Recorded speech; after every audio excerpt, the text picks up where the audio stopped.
Why does it feel like no matter how much you try to save, your bank balance just never grows? You cut back on expenses, you try to budget, but somehow at the end of the month, there's barely anything left. You're doing everything right, or at least you think you are, yet it still feels like your money's slipping through your fingers. Sounds familiar? Let's talk about money, or rather, the lack of it. If you're a millennial or Gen Z in the UK, you've probably felt like saving money is near impossible. The world around us is changing so fast, and things just don't seem to get easier. Rent is sky high, wages haven't kept up, and every time you check a bank balance, it's like a mini heart attack. The struggle is real, and it's not just a matter of being bad at budgeting, it's a system that's stacked against us. My name is Connor, and today let's break down why it's so hard for young people in the UK to save money and what we can do about it. It's not all doom and gloom, but we need to understand what's going on if you want to take control. Just a quick heads up, I'm not a financial advisor, and this video is for entertainment and information only. Investing always comes with risks, and you could lose all your money as well as make it. So please do your own research and consider speaking to a professional before making any big decisions with your cash. I remember the first time I tried to seriously save money. I made a goal, I made a budget, I cut out unnecessary expenses, and then bam!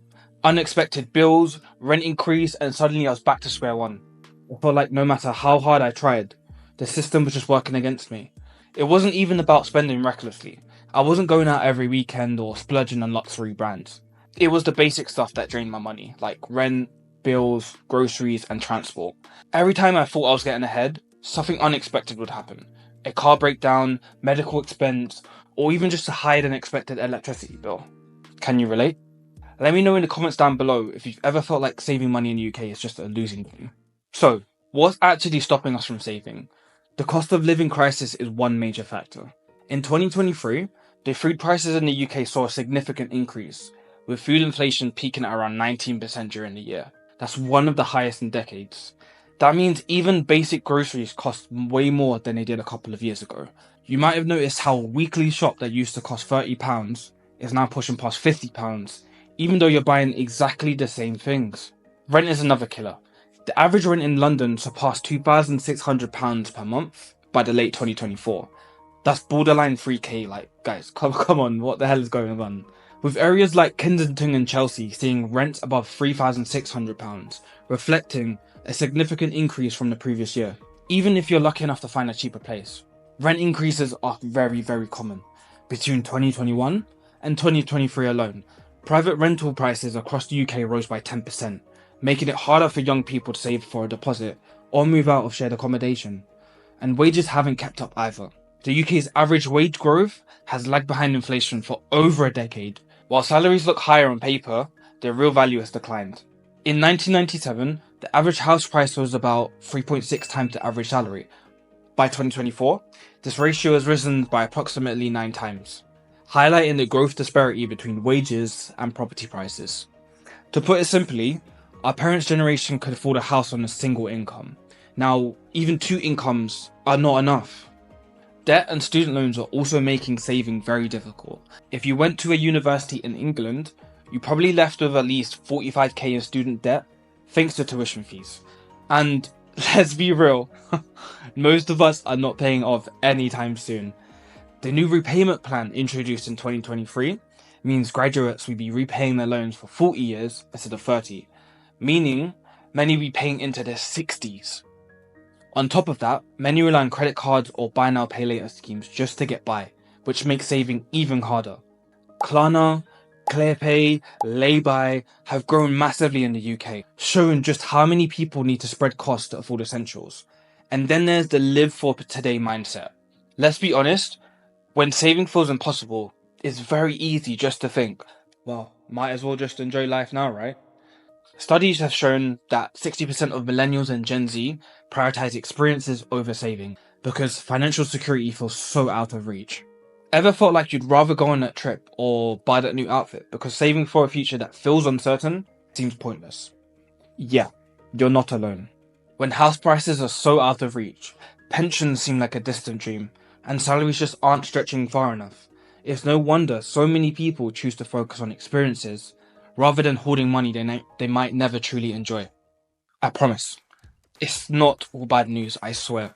So, What can we do about this? Start with small, realistic saving goals. Even if it's just £10 a week, building a habit matters more than that amount. If you think long term, saving little by little actually adds up, especially if you're putting it somewhere where it grows over time. Try using apps that round up your spare change from purchases and save it automatically.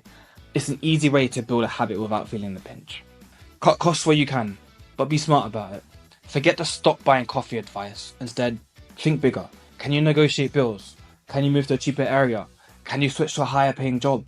Look at your biggest expenses and see where you have room to make real savings. For example, switching energy providers, cutting back on unused subscriptions, or even using cashback apps can make a noticeable difference.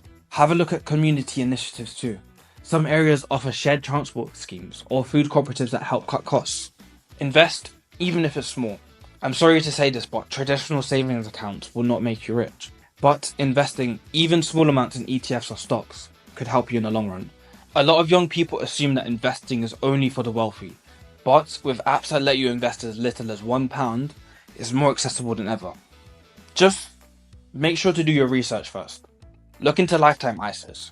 If you're trying to save for a house, the government will add a 25% bonus to whatever you save. Up to a certain limit, of course. Look into side hustles and extra income sources. In this economy, a lot of people are making extra cash from freelancing, selling online, or even content creation like this channel. Even if it's just a few extra £100 a month, it can be the difference between saving and struggling. If you have skills, maybe writing, graphics designs, tutoring, or even reselling secondhand clothes, you might be able to monetize it in your spare time. At the end of the day, it's not your fault that saving money is hard. The system makes it tough, but that doesn't mean we can't take control where we can. It's very frustrating, I know, and it often feels like we're stuck in a cycle of working hard, paying bills, and never really getting ahead. But the key is to stay informed and do not get discouraged. With a bit of strategy and the right tools, you can make money work for you, even when it feels like the odds are stacked against us. Remember, saving isn't about completely cutting out the fun or putting your life on hold. It's about making deliberate, practical choices that gradually move you in the right direction. The world isn't going to change overnight. Sorry to say this, but it doesn't mean you have to let it dictate your financial future. Every small action adds up, and when we share our ideas and support each other, we can all make strides towards improving our financial situation. So, what's been the biggest struggle for you when it comes to saving money? Is it the cost of living, the unexpected bills, or something else entirely? Drop a comment below and let's chat. I'd love to hear your thoughts and maybe even share some tips that can help others out there.